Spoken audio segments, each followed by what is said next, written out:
কিছু জিনিসের দাম বেশি হওয়া সত্ত্বেও সেগুলো দিয়ে কাজ করতে খুব ভালো লাগে। আমি অরিতাস বেকারিতে তোমাদের সবাইকে স্বাগত। আমি শ্যামনগর থেকে ছোট্ট একটা হোম বেকারি রান করি। তো আজকে অর্ডার ছিল একটা হাইট কেকের, আর এটার ইনসাইড ফ্লেভার ছিল বাটারস্কচ। এই কেকটা কমপ্লিট করার সময় আমি ভাবিনি কেকটার আউটকামটা এত ভালো লাগবে, কারণ এখন ফুলের দাম আকাশ ছোঁয়া, তোমরা জানোই বিয়ের সিজন ঢুকে যাচ্ছে আর ফুলের দাম বিশাল বিশাল বেড়ে যাচ্ছে। সামান্য কটা জিপসি কিনতেই এখন 100 টাকার নিচে দেয় না। তো এই কেকটা ফুল দিয়ে কমপ্লিট করার পর এত এত সুন্দর দেখতে লাগছিল যে কি বলবো তোমাদেরকে। তবু আমি এখানে যেই রোজগুলো ইউজ করেছিলাম রোজগুলো আর্টিফিশিয়াল, কারণ ব্যাঙ্গালোর রোজের দাম অনেক চায়, সেই আন্দাজে আর্টিফিশিয়াল রোজের দাম অনেক কমে হয়ে যায়। আর এইগুলো দেখতে অনেক বেশি সুন্দর লাগে। এই কেকটা যে বোনটা অর্ডার করেছিল সে আমার থেকেই কেক নেয় বরাবরের জন্যই। ও ইচ্ছাপুর থেকে শ্যামনগরে এসে কেকটা নিয়ে যায়, আমি দিতে যাই না, ও বরাবরই অত দূর থেকে এসেই আমার থেকে কেকটা নিয়ে যায়। আর ও খুব সাবধানে কেকটা নিয়ে গেছিলো, আর কেকটার রিভিউও আমাকে খুব খুব খুব সুন্দর দিয়েছিল।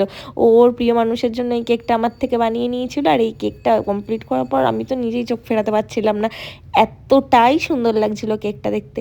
তোমরাও দেখে জানিও এই কেকটা কেমন হয়েছে। যদি তোমাদের এই ভিডিওটা ভালো লাগে থাকে তাহলে ভিডিওটাকে একটা লাইক আর চ্যানেলটাকে সাবস্ক্রাইব করে দিয়ে আমার পাশে থেকো।